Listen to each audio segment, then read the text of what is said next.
Dynamic roles let you control exactly what each team member can access, open roles and permissions.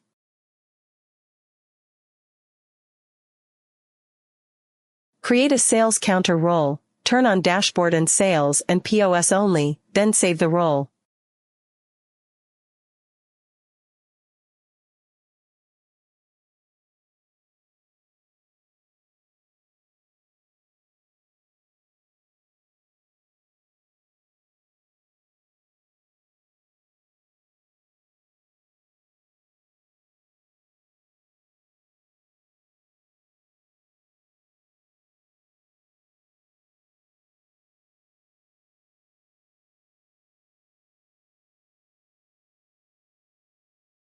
Add a new user, assign the sales counter role, and save them to the system.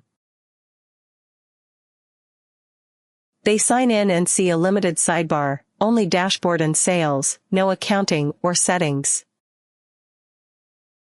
Update the role live, add inventory and products, then they sign in again and the menu grows instantly.